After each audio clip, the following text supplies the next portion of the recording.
लोकसभा चुनाव में अब कुछ ही महीने का समय शेष है और सियासी दलों में सीट शेयरिंग से लेकर उम्मीदवार चयन तक चर्चा तेज हो गई है।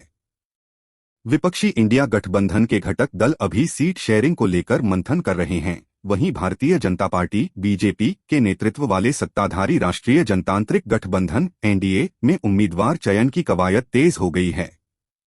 बीजेपी ने हर सीट से तीन सबसे लोकप्रिय नेताओं के नाम मांगे हैं। उम्मीदवार चयन में बीजेपी का फॉर्मूला क्या होगा, इसे लेकर भी चर्चा तेज हो गई है। बीजेपी ने हाल ही में हुए 5 राज्यों के विधानसभा चुनाव में केंद्रीय मंत्रियों और सांसदों को मैदान में उतारने का दांव चला था। अब माना जा रहा है कि पार्टी इसी फॉर्मूले पर चलते हुए लोकसभा चुनाव में राज्यसभा सांसदों और राज्यों की सरकार में मंत्रियों विधायकों को भी उम्मीदवार बना सकती है। अटकलें यूं ही नहीं लगाई जा रही है। खुद प्रधानमंत्री नरेंद्र मोदी ने पिछले साल अगस्त महीने में हुई बीजेपी संसदीय दल की बैठक में ही इस फॉर्मूले पर आगे बढ़ने के संकेत दे दिए थे। पीएम मोदी ने साफ कहा था कि राज्यसभा सांसदों को लोकसभा चुनाव लड़ना चाहिए। बीजेपी अध्यक्ष जेपी नड्डा फाइल फोटो है पीटीआई। किन सांसदों को कहां से उतार सकती है बीजेपी को राज्यसभा सांसदों पर दांव लगाने का दक्षिण के राज्यों में लाभ मिल सकता है। बीजेपी एल मुरुगन और वित्त मंत्री निर्मला सीतारमण को तमिलनाडु की किसी लोकसभा सीट से चुनाव मैदान में उतार सकती है, तो वहीं वी मुरलीधरन को केरल, राजीव चंद्रशेखर को कर्नाटक या केरल से टिकट दिया जा सकता है। इसी तरह पीयूष गोयल के महाराष्ट्र, धर्मेंद्र प्रधान और अश्विनी वैष्णव के ओडिशा, पुरुषोत्तम रुपाला और मनसुख मांडविया के गुजरात, भूपेंद्र यादव के हरियाणा से लोकसभा चुनाव लड़ने की चर्चा है। राज्यसभा सांसदों को उतारने की तैयारी क्यों? बीजेपी ने हाल ही में हुए 5 राज्यों के विधानसभा चुनाव में एक राज्यसभा सांसद समेत 21 सांसदों को उम्मीदवार बनाया था। इनमें से कुछ केंद्रीय मंत्री भी थे। सांसदों को विधानसभा चुनाव में उतारने का प्रयोग सफल रहा था और 12 सांसद चुनावी बाजी जीतकर विधानसभा पहुंचने में सफल रहे थे।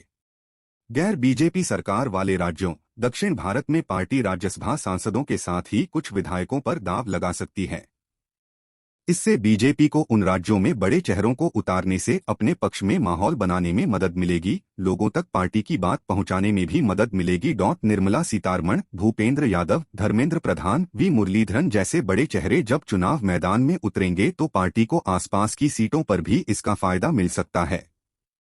बीजेपी को उम्मीद है कि इससे पूरे क्षेत्र में पॉजिटिव माहौल बनेगा, जैसा विधानसभा चुनाव में देखने को भी मिला।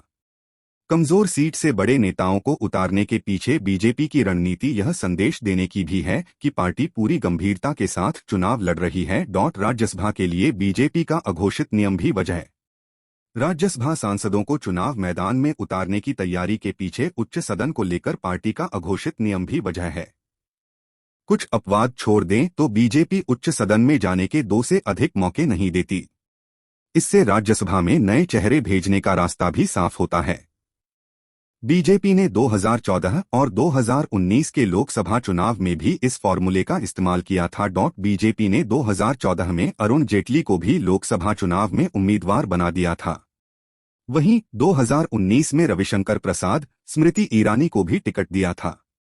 इस बार बीजेपी अध्यक्ष जेपी नड्डा के साथ ही हरदीप पुरी, एस जयशंकर और ज्योतिरादित्य सिंधिया भी चुनावी रणभूमि में ताल ठोकते नजर आ सकते हैं।